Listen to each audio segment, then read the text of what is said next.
Well, Dweeb, sure, it's a nice ring, but I think that's why they lock cemeteries at night.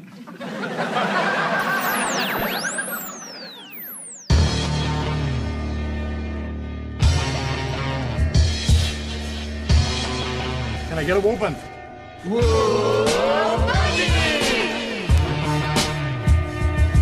No Man presents, live from the nudie bar, the Married with Children podcast.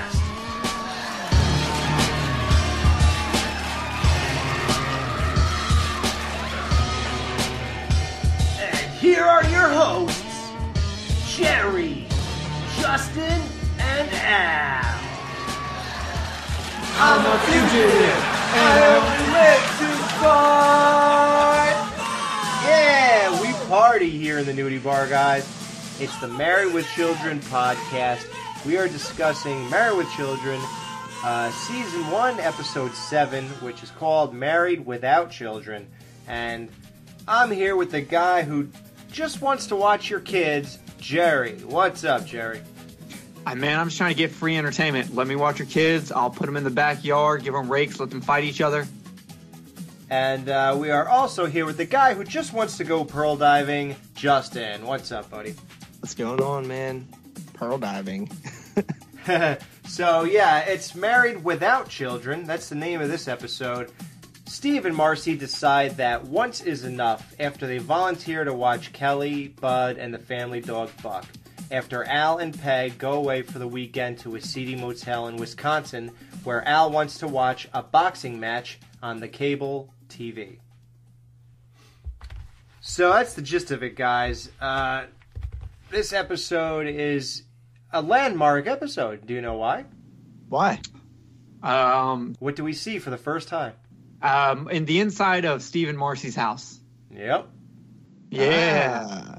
Are they living better than the Bundys or what? Their house looks like Marcy dresses like my grandmother, but the inside of her house looks like my great-grandmother's house.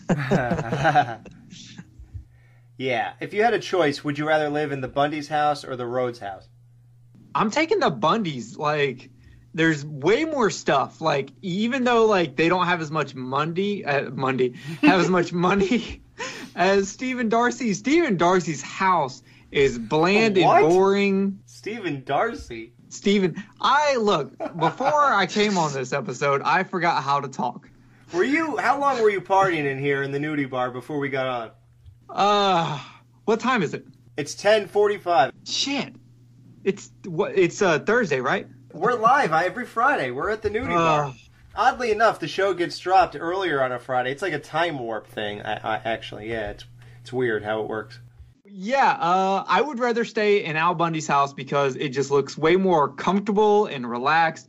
And it does look comfortable. I'll give you that. It does. Yeah, it's very cozy. My house is much nicer than that house, and I'd still take that house over my house. Just because it would be like a dream, like a fantasy of mine, just walk around. I would just walk around that house all day. I'm like, wow. So this is where blah, blah, blah. So this is where this is. And I would just do that all day long. I'd be like wandering around. I'd even recreate scenes from that show in certain areas of the house. By yourself? The bedroom scenes? Yeah, I was going to say, none of the bedroom scenes. Unless Al's getting the points. My daddy went to bowl. Don't see the baby since I 1 minute. Papa roll. I'm a fugitive. Will you please turn it down? Thanks. Girls call me Snooky and the parents call me Clyde. The ones who call me twice just Turn it call off. me Stud. I'm sorry. You have no idea what it's like having music blaring all day long. Yes, we do. That's why we came over. I'm sorry. It's just that the kids were homesick from school today. Oh, nothing serious, I hope. Oh, no. Just one of those bugs that goes around. You know, where they're sick for 2 hours, then they make you sick for the rest of your life. So, in this one, right away, there's something to talk about, and it's the music of this show. Now, I'm not going to take credit because I'm an idiot, and I did not realize that they completely tricked me. So, this show went out to trick us, and they did trick me, but not Jerry. He realized that the song they were playing, I thought it was a completely legit song. You know, you gotta fight for your right to party. You know, you don't think anything of it. It just sounds like typical, 80s rocker kid background music.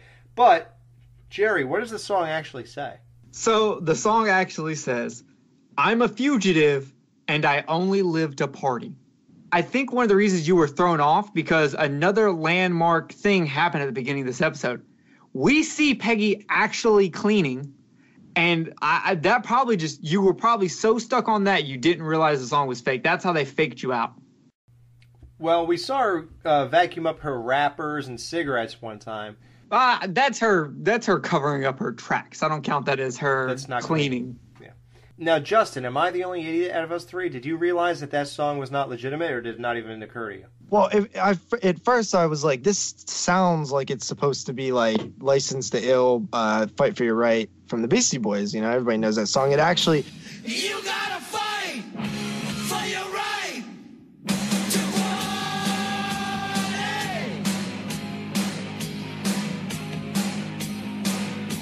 Your pops caught you smoking, man, he said, no way.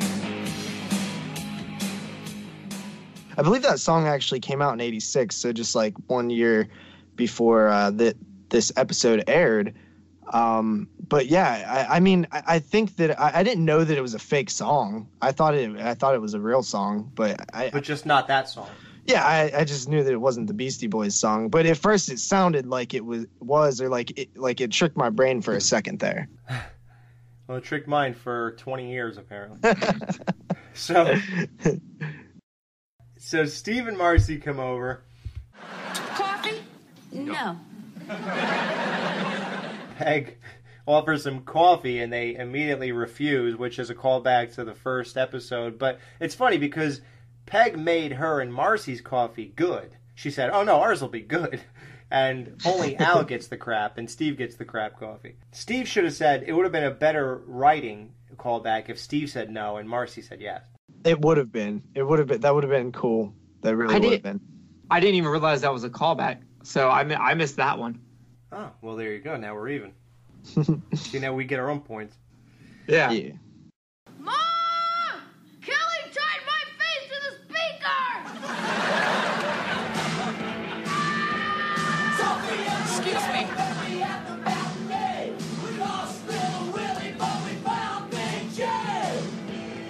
The mistake she's making. Maybe we should loan her some of our child-rearing books. I don't know, Marcy. I don't think Al and Peggy read much. Yep. Classic. And the best part is that doesn't become a fight. It doesn't become anything. Peggy doesn't care. Yeah. Has that ever happened to you guys, though, where you're talking real loud and then the music just stops and it's like, oh. Yeah. It's so awkward. Oh, hi, honey. Look, Steve and Marcy are here. Yeah, I know. I've been circling the block waiting for them to leave. And I finally ran out of gas. Man, he's so just quick-witted with stuff like that, man. I love those little zingers. Yeah. Now, if that was reality, though, he said he ran out of gas. That's why he came in. That means he would have ran out of gas in 4 minutes, because from the time they got in there till he must have seen him walk in or whatever. Yeah. In 4 minutes, he ran out of gas. So that was like, what, 2 circles? Yeah, which he probably wouldn't have made it to the gas station in the morning anyway. Exactly. Yeah, right. It wouldn't have made a difference anyway. Well, they've agreed to take the kids for the weekend. Great. Yeah, so you and me can go away by ourselves. You mean we have to leave? Gee, it sounded good for a second. Come on, Al, we never get to go anywhere. Honey, if I wanted to go away, even with you, it wouldn't be this weekend. The fight's on Saturday. Oh, Al, you always watch sports. Well, not this weekend. We're going away. I'm watching the fight. You're not watching the fight. I'm watching the fight. You're not watching the fight, Al. Oh, really, dear? It's not being carried on network TV. It's only on cable. Ha! And we don't have cable TV. Well, that settles it. Come on, Marcy. Let's get the phone book and pick a nice, cheap little love nest. So, Justin, one of the things that liked the most about this show was how far they pushed things for a show that just started, and you couldn't believe some of the references. Yeah. Now, Steve sang, talking about the Come and Go Motel, and he says, The fight is being carried on Spectravision, and I know who's got it. This little place right across the state line in Wisconsin, the Come and Go Motel. How would you know about a place like that? I've come and gone a few times. Yeah, I was like, whoa. like, how are they allowed to say this? Yeah, I know. I really did think that was like, wow, that's like a direct reference. Right. Jerry, do you think in 1987, if somebody asked you if they had like if they had a bunch of years, like 4 options for years, like 87, 94, 2001, and they said this line, would you ever think it could be 1987 and it was on regular TV? No, at best that is late 90s, and even then, not while the sun was up. Yeah, that's like Beavis and Butthead. You know what I mean? Like MTV Right. stuff. Yeah, that's not Fox, not at that time. And like, but it is funny to me, like on Steve saying that, how once again Al just pulls the man out of Steve and reminds us that Steve used to be a man before he got married. Yeah, which is some of my favorite parts of the show so far, is those moments. For some reason, I don't like Steve as like my favorite character, but I like Man Steve a lot. Right. He's like Jekyll and Hyde, and you like the Hyde. So now, we talk about how edgy the show is already at this point, and it doesn't stop. I mean, Do I watch the fight first, then give her a jump? No, that's no good, because with that on my mind, I'll be all anxious and tense. I won't enjoy the fight. No. Best thing to do would be to bed her down first. That way, I'll enjoy the rest of the day. Now, I obviously love all this stuff, but I just can't believe what gets past the censors, considering we live in a world now where everyone is completely offended by everything. So Yeah. how could letters not be pouring in at this point about the content that's on this show? It amazes me. Yeah, especially back then when TV and like, the influence that it had on our children and things like that was such a big deal with, I mean, everybody knows with the Silent Night, Deadly Night thing, the parents like protesting, Siskel and Ebert, right? Like, this seems like this would be total fodder for those people. Dude, it was 1987. They protested the Garbage Pail Kids movie. Yeah. If you protest that, how are you not protesting this show? So that is amazing. And it's funny because one woman actually did make a big stink about this show, I think either at the end of season 1 or in season 2, and what she ended up doing was causing such a stir, and she was getting interviewed all the time on the news and everything, and all it did was let everyone know there's this crazy, outrageous show called Married with Children, and the ratings soared. Yeah, that makes sense. Yeah. I think with a show like Married with Children, it is funny because even though it doesn't have a lot of violence, it has a lot of jokes about suicide. Even though it doesn't show like a lot of skin, it talks a lot about sex, and not just with Al and his wife, but look at all the comments for Kelly. And she's 15, and there's a direct line in one of those episodes we've already done talking about her virginity. Like, it actually does amaze me. And I wonder if you can get away with a lot more saying things in a sly comedy routine than you can showing any of it. Or was this just like what Apple does, where Apple, anytime they do something, they don't care. If everyone hates it, they stick to their guns and they go with it. And I wonder if Fox just did the same thing with Married with Children. They were just like, do it. We're going to stand behind you, and we're not, just go ahead. No matter what anyone says, we're just going to keep going. I think the two creators, Michael Moye and Ron Levinson, I'm probably saying their names wrong, forgive me. I believe one of the stipulations is they get 100% creative control. Fox was never allowed to tell them to tone it down. That was one of the stipulations in doing the show. Supposedly they were the Fox was lucky to get them. Usually you think that someone's lucky to get a job. but somehow whatever it was, maybe they just read all the scripts for season 1 and realized it was gold, and they were like, okay, yeah, guys, please do it on our network. And like I said on the first episode, this show saved the Fox network, so it makes perfect sense to me that I guess he has that much power already, those two writers. So eventually Steve and Marcy, or I guess I should say Marcy, convinces, Peg, and it wasn't hard to convince Al to let them watch the kids. And, Steve told Al about the motel where he's been with a bunch of other girls and stuff. And he could go there because Al thought he was going to watch the boxing match at his house, but he doesn't even have cable. And oddly enough, neither does Steve and Marcy, which was weird because they seem like the kind of people who have everything. Like the nice cars, the Mercedes, cable. Mercedes, cable. Yeah, and cable and Mercedes and food. They don't have cable yet because there's not a women's network yet. Ah, it's coming. Well, what we found out in the next episode is one of the reasons is Steve's job. So we'll get into that in the next episode. It baffled me when I heard what he does for a living, seeing as they're so sort of uppity.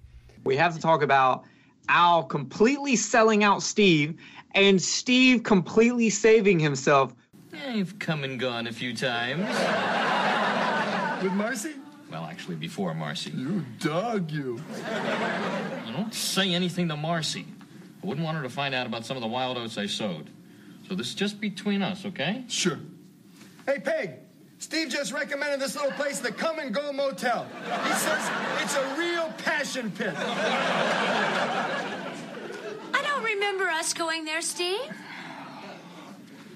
Marcy, I can't believe you forgot that night. I don't know where my mind is. I'm sorry, Steve. I should hope so. But I forgive you. To me, it was interesting because it wasn't so much that, we've seen Steve get in these moments when he's with Al, but that was just a straight cold lie. And it wasn't even really provoked, you know what I mean? Like, it wasn't like he was hanging around Al all day and, Al just sold him out and he just, resorted to straight lying. I thought that was interesting for his character a little bit because dude, you gotta cover your ass, man. Yeah. When you mess up like that, you gotta flip it over and make like it's her fault. Mm-hmm. Yeah. I feel like good, Al was really proud of Steve at that moment. Yeah. Yeah, and he's like, "Oh, and thanks for selling me out. No problem." Like, okay, Al, we all love joking around. Steve put up with your joke about how he's not your kind of guy. You don't really want to hang around him, but you cannot do that. Like that, there's man code, and I'm surprised that of all people, honestly, that Al does not kind of follow that code. Yeah, how does he not follow that code? It seems like he doesn't see Steve as a man. I guess that's true. Because I was wondering that as well. Did he do that for his own personal just laughs and enjoyment to see him squirm a little bit? Yeah, because he doesn't see Steve as a man. Just turn around. The next thing he does is starts talking at Steve, not to Steve, but talking at Steve to talk about how his planning of how I've got to bed my wife so that I can hurry up and get on this Spectre Vision and watch this boxing match. Do I do it before the fight? Do I do it after the fight? No, that won't work. Like, he's not talking to Steve. He's talking to himself at Steve. Right. Yeah, I guess at this point, Al still does not, even with their whole bonding over the car and shooting his dog, like, he still does not really, he hasn't fully connected with him yet. And that's good. It's still early. Keep your distance, and Steve has not really portrayed any manly, anything that Al would respect at this point. So, yeah, I guess there is no reason to have any guy code with him. Did we talk about why Marcy wants to watch the kids? No. Why does she? I forgot. Just for practice, for when they eventually want to have children. She also thinks that they would be a good influence on the kids. That was the other thing.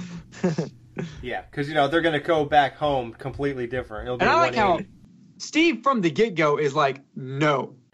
Well, if you really want to get out of town, we wouldn't mind taking the kids for a weekend. Would we, Steve? Well, the ones upstairs? Well, it would be fun. It would be good practice for when we have children. You wouldn't mind? Of course not. Like, you can, from the get-go, he is completely against this idea, but he's not a man enough to stand up to his wife and say no. And this actually, throughout this entire episode, that happens constantly. Well, the end plan that these two idiots have, I hope one of you remember who came up with it and the other one, and one of you remember who went along with it, because that's important. I actually forgot. Do you want to remember? Yeah. Okay, good. Because then we have something to discuss there.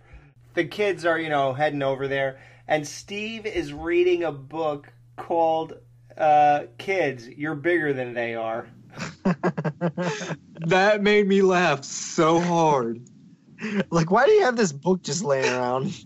Yeah, he's already reading on how to reaffirm the idea that he's the adult and they're the kids. Like, he has to do that at 29 years old or 33, whatever. Yeah, they already mentioned earlier in the episode that they should let Peg and Al borrow some of their child rendering books. So it's not a surprise that he has it, but it is a surprise to me that he has one for older children. You would think he would only have one for, like, babies right now. Yeah, infants, right. He's reading that now. Is he going to even remember what it says 14 years from now?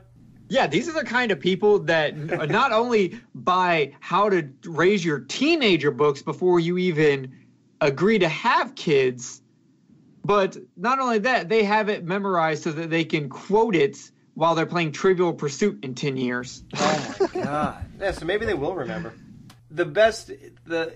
Marcy never is at a loss for being corny. She'll always find a way. She'll always have something that's corny about her.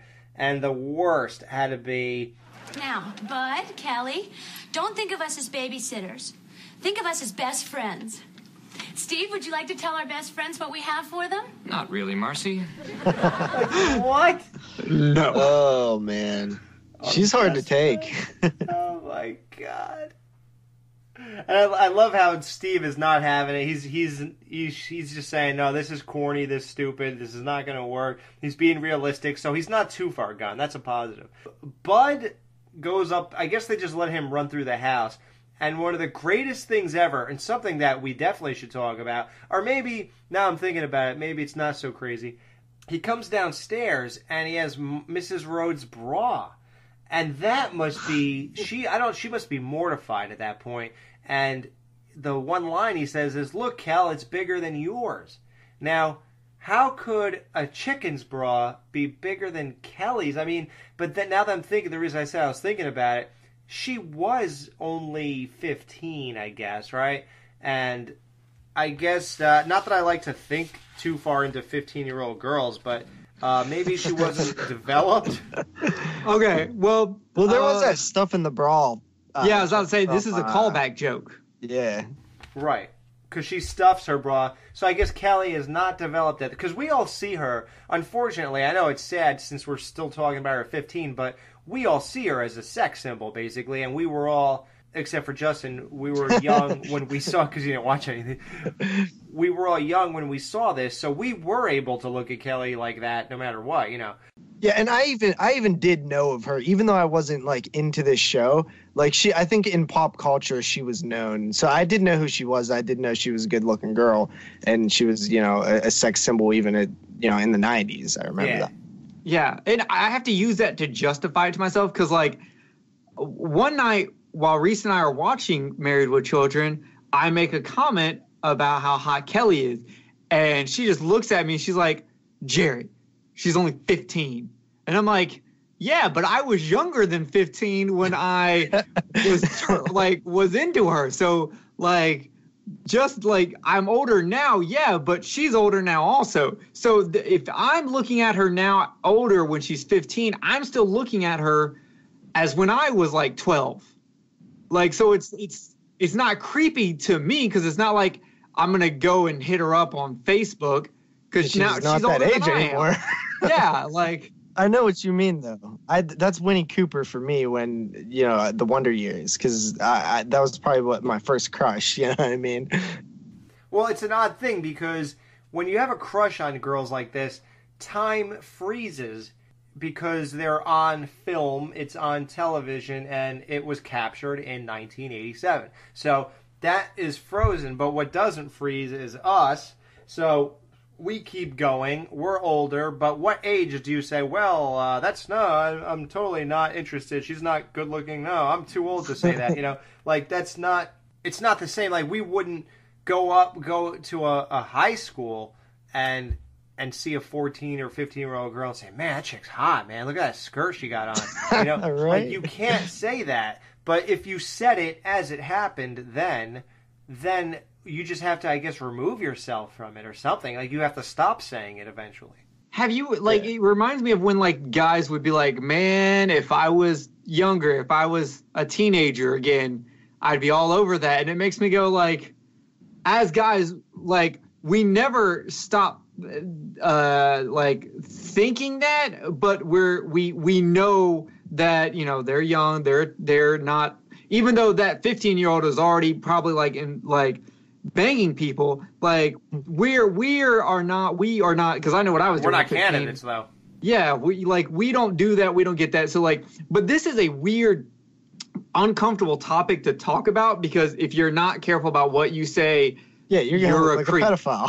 I think we already look like that for the last 6 minutes of what we're just trying to justify the... Yeah, and now we're we're scrambling to get out of this. Yeah. So they're not allowed to have parties, right? That was one of the rules. No parties. Yeah, no parties. That was the main rule.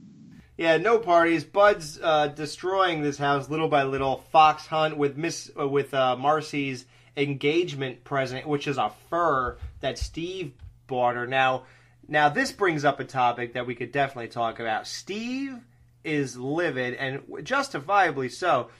I forgot what I got my wife for anniversary, so I can't even reference it. But I mean, for our engagement, I don't remember buying anything but the ring, honestly. So I was gonna say I didn't give my fiance an engagement. I proposed to her on Christmas. Isn't so the ring she the got gift? Present. Jesus Christ! That's what I thought. Why were you getting her an engagement present? You just spent your money on the ring. That was... Yeah, and if the present, then if you spend money on the present too, then it's you should have spent more on the ring. Yeah, she would like a higher grade of diamond rather than a fur, I'm sure. Yeah, can I get a engagement present? I feel like I'm owed a present now because I gave a ring and all I've got in return was a bill. Yeah, credit card statement. But what happens is Steve is furious and he literally takes his belt out of his pants to tear the hide off this kid. I was like, go Steve. Get him. Steve, dog. Now, should we go do you think people would care to hear if we would hit our kids or not? Or, that's not even that interesting. How about, would you be willing to hit someone else's kids if they trashed something in your house while you were babysitting? Oh, hell no. I ain't touching here's my anybody thing. else's kid. No, that's if I'm going to watch your kids, let's say Alex has a kid. Him and his wife have a kid that's half lovely because it half looks like his wife, but then it's got a part of Alex in it, and you're like, I don't know. Yeah, and Alex is like, Jerry, I need you to watch my kid, and I'm like, dude, you're making bad decisions already. Don't keep going. But he's like, no, you have to. And I'm like, all right. I would ask him point blank, if your kid is bad, how do you want him handled? Grounded, stand in a corner for 5 minutes. Spanked. Ooh, that sounds hot. Okay, we're not talking about Kelly. We're talking a little younger. Oh, okay. You want me to make them watch, I don't know, BBC? What do you want me to do to punish them? BBC, dude, you know what that means these days? Yeah, geez, Jerry. It's the British channel. Yeah, sure it is. Yeah, just like Steve went to the Come and Go motel and came a few times and left. Well, okay. Yeah, you come in, you leave. But anyway, I'm going to ask that question. First off, if I'm taking over your kids, I need to know what I'm allowed to do. They're how you can abuse them.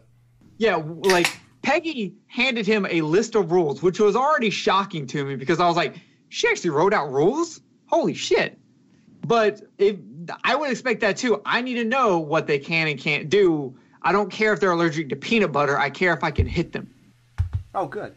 So you would be willing, if I said yes, you could slap him upside the head.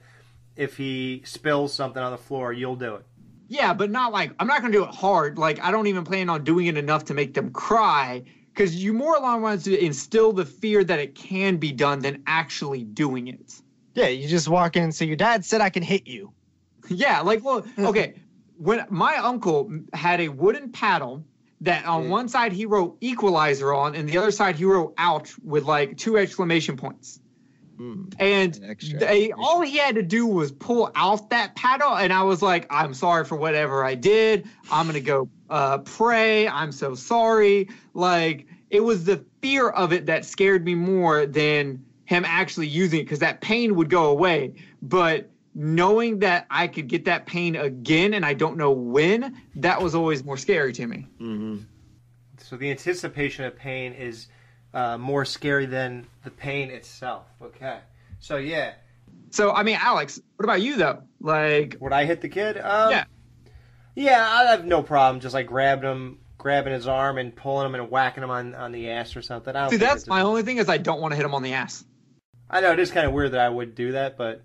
Okay, I think we should stop talking about kids. Yeah, we're just digging ourselves deeper and deeper this episode, fellas. I am proud of Steve, though, and I love when Marcy's like, you're losing father points, and I'm like, yeah, but he's gaining Jerry points. That's great. So, well, Bud basically what he encapsulates here is that you can't have nice things if you have kids. So just remember that, guys. Now, Kelly somehow convinces Marcy to have a few friends over, and that does not constitute a party. A few friends apparently is not a party. So, first of all, hold up. Let's look how Kelly played this. Okay, she asked if she can go out with friends, and Steve says no because your mom said if you were sick, you couldn't go. If you missed school, you couldn't go out. Now, so then she just bold-faced lies to Marcy, saying, "Oh well, Steve said I could have friends over if you said it." Cool. Said to ask you. The old. And Steve's face lights up, but he doesn't say a thing. And I'm like, why aren't you saying anything? It bothers the hell out of me. And then Marcy comes over there and she's like, oh, you're going to make me out to be the bad guy? And once again, he doesn't go, I didn't say that. She's lying. Well, he acts like he got fooled and there's no way out of it. He's still the man of the house. You see, now I think you're completely right. Now I'm starting to see where I was coming from. Steve is not a man at this point, and he should not be treated as such. Yeah, and then Marcy folds because Marcy doesn't want to see like the bad guy because she wants to be the friend. Got tricked. And she's like, go ahead and call a few people over. And then the doorbell rings. Kelly played them. She already invited her friends over. Oh, yeah, they were on their way. Yeah. Wait, who does that? Who did she learn that from? Peggy. Peggy does that. Peggy does that. Yeah, she does do that. She does that all the time. Yeah, we can't order food through a clown's head. She just got done saying, Al, can we go out to eat? He says, no, Peg, it costs a fortune, blah, blah. And then she finally convinces him, what the hell? Okay, good, and all of a sudden the doorbell rings. Hey, let's go out to eat. So, yeah, that's totally like mother, like daughter. That's perfect. And I'm glad you pointed that out, Alex. Yeah, perfect.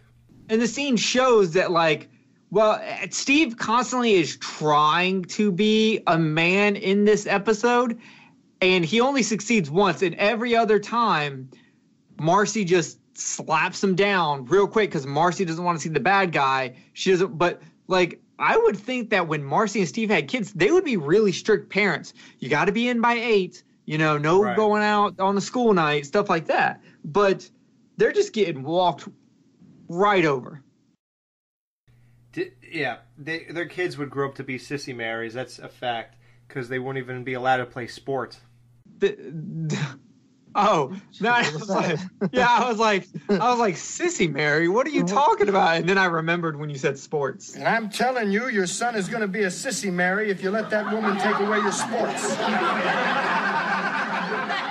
Okay. Well, stupid. So, Kelly's friends finally come over, and it is gold. I mean, this episode is gold already, but it starts off gold because before they even get there, they're entertaining the crap out of us by playing Izzy's Closies on the way in. Yeah. I think this belongs to you. It's a part of his mailbox. Kelly goes, Well, if I can't have a party, can I at least have a couple of friends over? I don't see the harm in that. Do you, Steve? Yes, I do. Sure. Go ahead and call them. I already did. Listen, I really like one of these guys. He's real nice. But don't make any sudden moves, okay? I guess I can dial 911 slowly. Hey. Hey. hey. This is Sean, Debbie, and Dweep. Dweep just got out. Human life means nothing to me. Marcy. It's nice to meet you. Just let me spread out some paper and we can all sit down. Like, just the way he's like, he didn't say it mean. He wasn't like, human life means nothing to me. He said it like he was strung out on a drug or something. Like, it was the most, like, nihilist way you can say anything. Yeah. Human life means nothing to me. And then Marcy yells freeze when Steve tries to leave, and Dweeb assumes the position. Oh my god. Yeah, it's already gold. And let's point out that this is another landmark episode because they finally highlight the kids. I mean, we all, I'll say this a lot, the show we all know and love, it is far different from this first season. And one of the reasons is, if you notice, every time there's really any good or major plot points going on this show, it's really just Al and Peg or Steve and Marcy involved. The kids come in, drop in a few one-liners, they go out, you're getting a little taste of them. And, oh, God, we should stop talking about kids. This is just not going well. Okay, wait, hold on. You get an idea of their personality, and they come in and out of the show, but this is the first time that they're the central focus, and this becomes normal because after, I think it might happen during season 2 and on, but they are on the couch as a family, and everything revolves, and there are so many more perspectives and avenues to go through now that you've got 4 amazing personalities in just this house. Then you got the other 2 from next door neighbors and stuff, and stuff like that. So, and by the way, I forgot which episode it is, but I did hear the words next door neighbor. So when we talked earlier a couple episodes ago about where they live across the street or next door, I must have assumed right, and I think one of you guys did too, that they are next door to the Bundys, not across the street, because somebody said next door. We all agreed that they were next door. You were talking about some show you watched where they said they were across the street. Right. But I just realized while you were talking about that and like in talking about the kids in season 1, I just realized something. Like the intro actually shows you that, because at the end of the intro it is only Al and Peggy sitting on the couch. The kids come in, they get their dollar joke, and then they leave. Right. And it's just Al and Peggy, and that really does show how season 1 is. Now, let me ask you guys this for somebody who hasn't watched future seasons. Does the intro always stay the same, or does it change throughout seasons? Believe it or not, they just update it. It's the same thing. Like, remember how we talked about The Simpsons and Jerry came up with that amazing thing about the couch gag? Like, he pointed that out. And The Simpsons have another one for every show they do. And this show, I believe, right to the bitter end, has the same exact couch gag that they either just recycle from previous seasons, but the kids grow up so much that they eventually, somebody must have said, all right, guys, we got to update this thing because it's kind of weird. Oh, so they like remake it? Yeah, they remake it, yep. Oh, okay. Yeah. Because it would be weird if the kids was still young looking. Right? Yeah, wouldn't that be weird if you saw that, then all of a sudden it comes on and they're like 5 years older? Yeah. Yeah. We were so enthralled with our first like experiences of getting like more of the Bundy kids that, like, we have skipped over everything Al and Peg are doing at the hotel. Okay, so let's go back to them. Yeah, what are they doing while Kelly and Bud are in Marcy and Steve's house? That's a testament to, like, how just interested we are in, like, other characters on the show that we've just been going and talking about them because it's so funny. But so Al is trying to get Peggy to the hotel as fast as they can. As soon as they get in, he's like, Peggy, get on the bed. Man, can you believe that traffic? Like, he's trying to go. And she's like, we have all night, which is weird because you would think she would be like, let's go. Yeah. Well, he does use that. He says, oh, well, the mood is fading. Yeah. She's like, oh, okay, come on. So, yeah, you're half right there. She does. And they eventually work that in. Yeah. But it's so funny because I was actually kind of like, who do I give the point to here?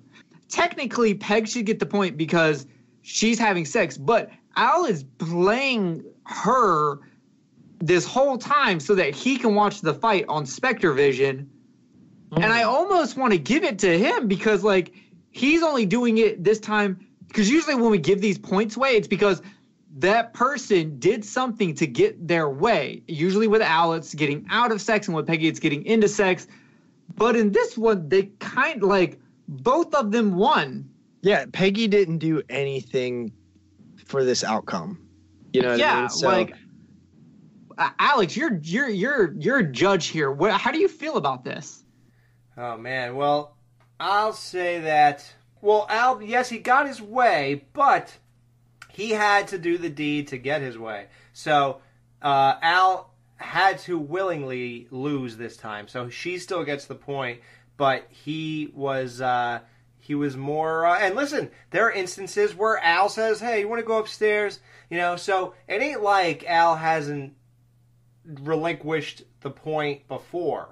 You know, it's all different scenarios, I suppose. But in the end, we know he doesn't want to have sex with her, but that's probably going to go down anyway if they go anywhere. But at least if they go here, he gets to watch his fight. So I think she still gets it.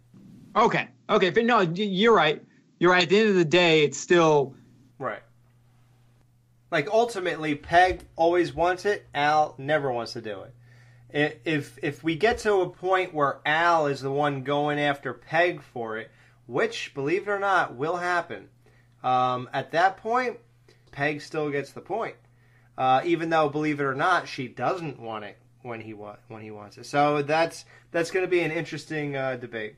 Now listen, this is going to work out great for me, except for one thing.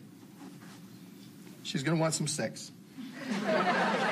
Yeah, I definitely think it's an interesting dynamic, and it kind of gives because most of the time that takes the power away from the male, that they like bow down to the female in order to get sex. But in this show, I think they wanted to make Al such a manly man that it's like she comes to him. Yeah, all the time. You know what I mean? Man, this episode is got us pondering a lot of things. My score just went up for this episode. And I thought we were just going to talk about kids trashing a house. Oh, my God. For real. Don't say the K word anymore, Alex. Right, yeah, I got to stay away, even though we have to end the whole thing with it. Yeah, so Al does this. He gets to watch his fight. It's a nice moment. He's all into it, and she's, they have a nice moment in that sleazy motel. The Come and Go Motel, it's called. Back at Return of the Living Dead Part 4 at Marcy's house. Yeah. Do they all look like characters from Return of the Living Dead? Oh, they do. And how about Steve? It's so the look and the things they say are so jarring to Steve. The funniest part is when they come in and I think he says that, Steve turns and the cards like fly out of his hand. Yeah. Oh, before we do get back into Steve and Marcy, we do have to say Peg comes back from shopping. Al's done watching the fight. They talk about missing the kids. They're going to go back home. They call Steve and Marcy, which Steve and Marcy are super happy about. But point to Al because she tries to initiate sex again, and he says no. Well, they're here to watch this fight. He doesn't care. Yeah, exactly. So I just want to say point to Al. Yeah, you're right. Oh, okay. Point to Al. Yep. Oh, good. I missed that one. Good. I'm glad you said that. I just remembered it. Yeah, these kids are straight out of Return of the Living Dead. If anybody hasn't watched that movie, You have to. It's one of the greatest horror comedies of all time. It's the perfect blend of horror and comedy, and that does not come around often. So Yeah, I agree 100%. yeah, Returning of the Living Dead, guys. You got to look that up. And it really, like, Dweeb reminds me of one of the guys in there, and like, even Sean is like, I'm gonna get a government job so I can sell secrets, and I'm just like, man, I wonder if Snowden was a punker back in his day. Yeah.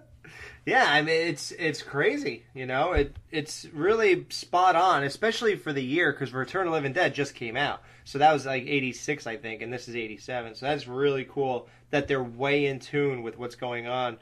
Dweeb is just great, and he's like crushing the beer can into his head. Alex, is this the first time we actually see any of like Kelly's friends, any of the guys she's actually with? We haven't seen any yet, have we? Yep, no, this is it. This is the first one. Because, you know, throughout the show, she's always talking about, like, oh, he wears a dog collar. And I was always, like, whenever I think, because of how, like, attractive and blonde Kelly is, you almost think she would be with, like, the preppy football guys. But no, she's always with, like, the punk rockers and the outcasts like that. Which it just makes it way funnier because it's like she's daddy's little girl, but she's always going for like these punk rock guys. Well, it's cooler that her personality does not get consumed by her looks.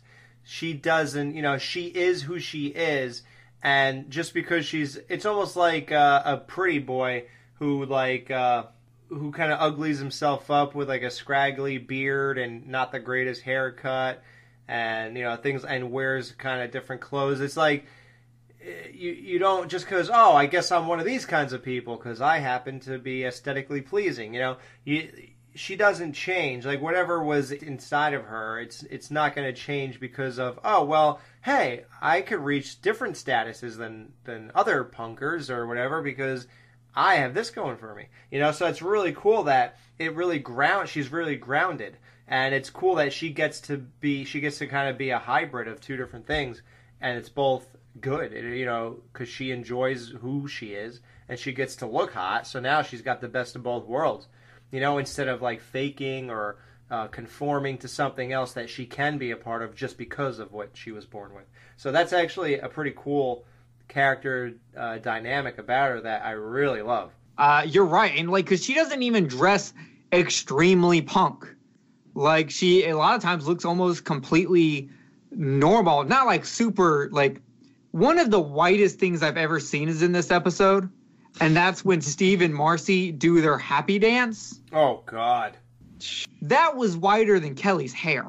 But like, it's interesting because Kelly could pass as completely normal, especially when she's hanging out with the punk rock kids, because she does not look extreme like they do. Right, yeah, they are like out of a catalog of what you should wear, you know, like a punker starter kit or something. Yeah. She has an edge to her look. She's definitely not, you know, she doesn't look like the Cosbys or the Roseanne kids or nothing like that. You know, she definitely has a way edgier look. Yeah, but it's not too edgy. Like, that's the thing I like. Like, she is right in the middle. Yeah, she walks that fine line. Yeah. Yeah. Mm-hmm. Yeah, it's it's really cool. You know, things you don't, and that's why I'm glad we're doing this show, because this show, it probably gets very overlooked and people just see it, chuckle, and walk away and don't give it a second thought. But I think the reason it lasted 11 seasons and the reason that it's worth talking about today and people still are buying the season 1 through 11 DVD pack in Walmart right now is because these things we're talking about, you know, like you didn't notice it, but it was there, and that's what got you into it, and you didn't even know it. Yeah, like talking with y'all, I have delved into so much philosophy and deep thinking has come out of this show than I ever expected. Talking with y'all about this show, and it's crazy because it's even like if you look at something. Okay, let's look at the next scene we're about to go into. Al and Peggy are gonna come back, pick up the kids, blah blah blah. They're all happy. They do their happy dance. They have to see that we're not fit to care for the little demons. We're bored. Why can't we have a party? Because your mother specifically said no parties. That's right, she did. And if we were good babysitters, The kind people use again? We'd have to say no.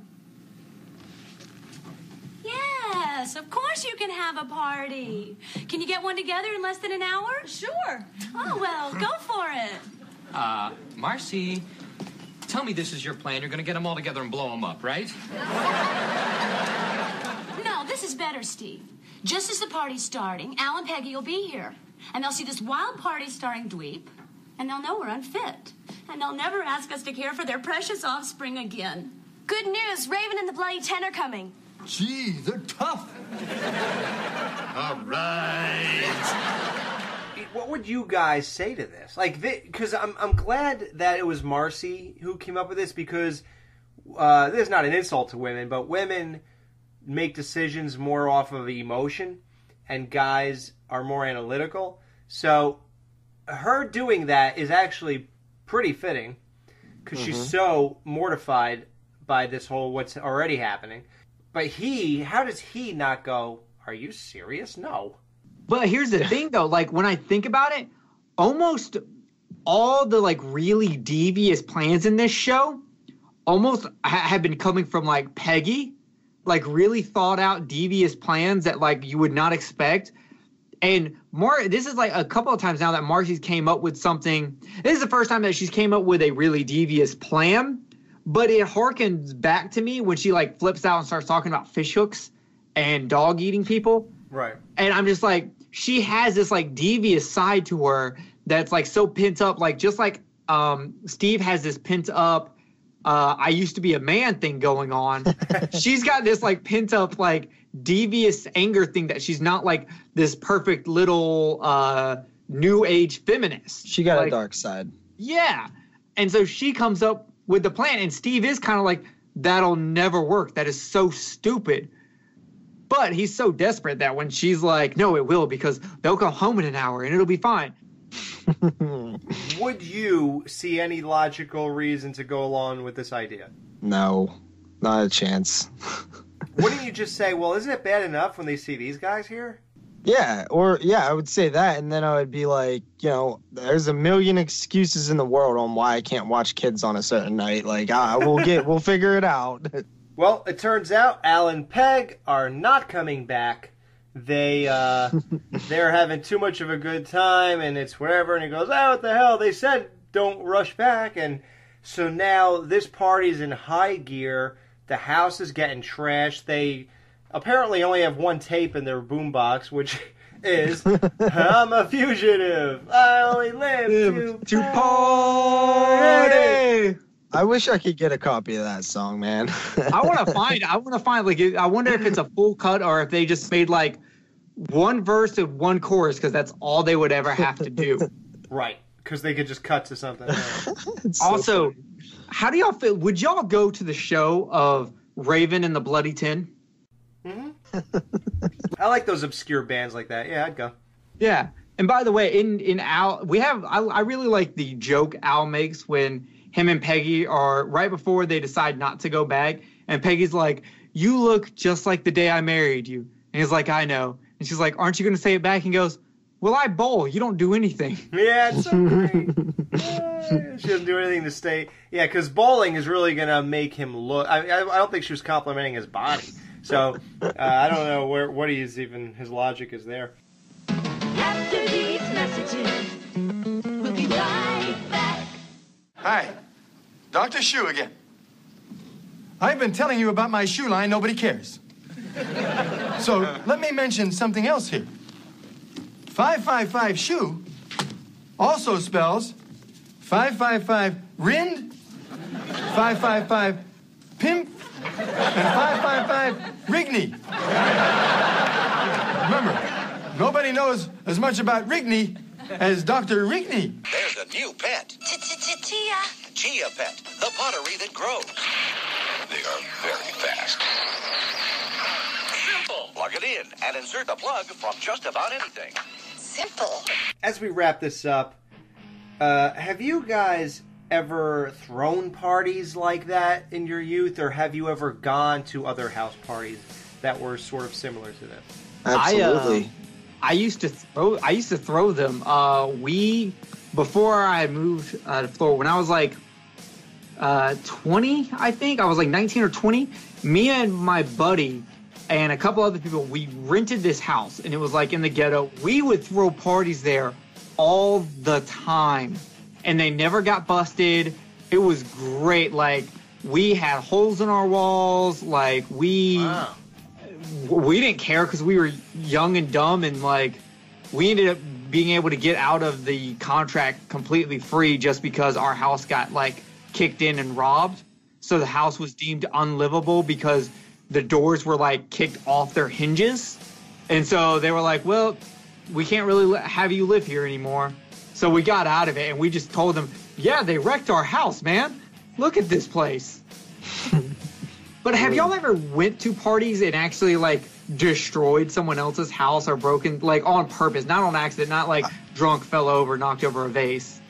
Yeah, I mean, I've been to places where people would get like really buck wild, and I even remember one dude pulled out somebody's bow and arrow and shot it across the room into the like wall. And I was like, Jesus Christ. Like, I never participated in, like, I would never intentionally damage somebody else's property. I just feel like a huge asshole. But I've been to places where people have just not had a total disregard for other people's places and property and stuff like that. And it always made my stomach sick, even at that age. Yeah, me too. It does, me too. So both of you have thrown these and been to these parties. I have too, but the funny thing is, you're going to love this. It mirrored Married with Children because my sister is the one who did this. We had this thing where my mom worked at night for, like, my parents always had, their jobs were always kind of like moving around. They never had, in our life that we remember, like one job forever. They always kind of had different jobs. My dad eventually got a part-time job as a security guard in a store called Bradley's, which is very 80s. It doesn't even exist anymore. And has not existed for like 15 years or so. So he was a security guard there part-time, and my mom worked somewhere else, I think as a bartender at night. And me and my sister, she was, I'll say 16.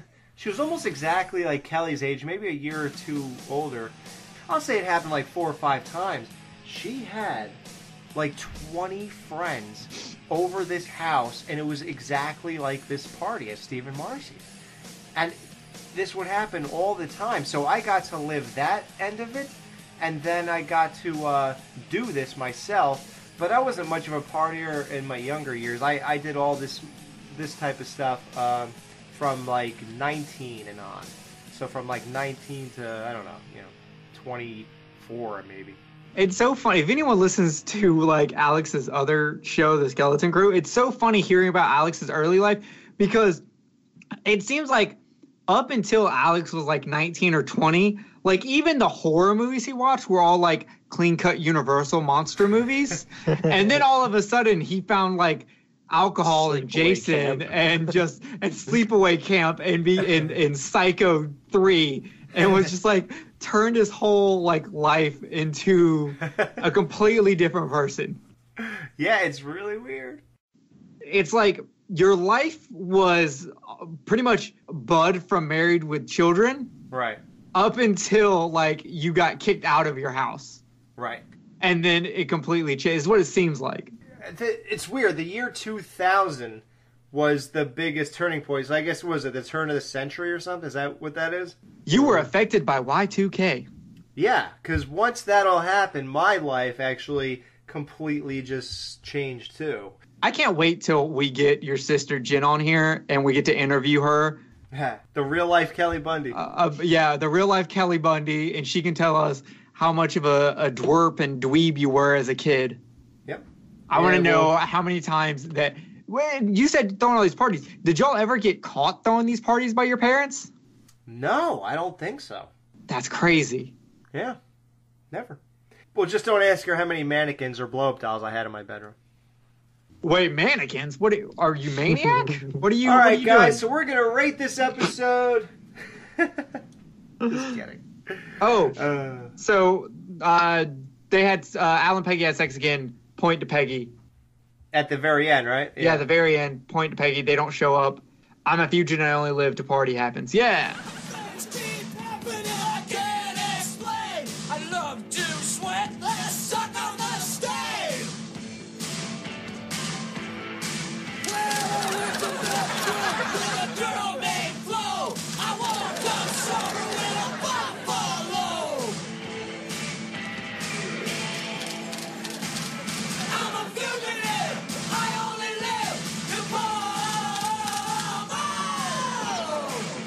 show them.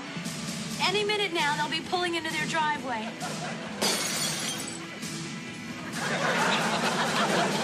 You know, dear, they really are wrecking our home. I know. But Peggy and Al will be home any minute. I can't wait to see their faces. Yep. Any minute.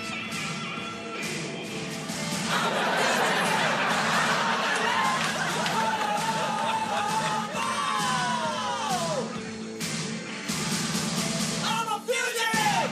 I only live to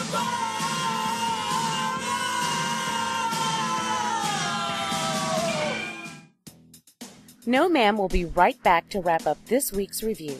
Be sure to join their Facebook group page for all the podcast news and updates. Just type in www.facebook.com/groups/Married with Children podcast. Be sure to subscribe to them on iTunes and please leave a review telling them what you think of the show. To subscribe to their YouTube channel, just go to channels and search up Married with Children podcast. You can email them at marriedwchildrenpodcast@gmail.com. There you can send them audio clips telling them what you think of the show, or you can send in a clip talking about a future episode they will be reviewing. Any clips you send may be played on a future show. Thanks for checking out this review. Now the guys are going to give their final thoughts and ratings of this week's episode. Thank you very much, Jamie, for all that great information, guys. Listen to what she says every week. She gets on here just to say these things, so you really should check out all those, websites and rate us on iTunes and all that good stuff, YouTube, all that. So please do that. Now it's time to rate this episode.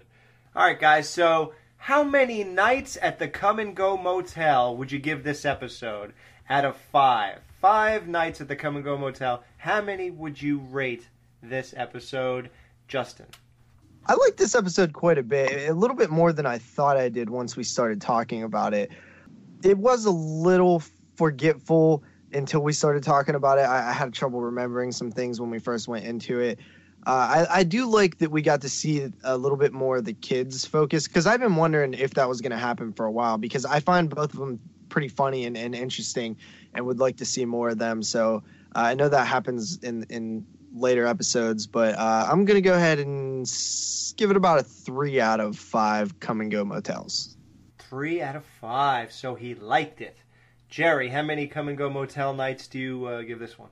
My original score was 3 out of 5 because I was just like, nothing really happened. It's funny, but it's a Passover episode. But I actually want to give it a 4 out of 5 just because of how much conversation it struck between us. Yeah, over an hour. For this episode that was almost like Justin said it, like this was a skippable episode, but look at all the conversation we had. So I'm going to bump it up to a 4 out of 5. I will probably watch this episode again just to see if the topics we hit are something that are worth noting for this episode. Yeah.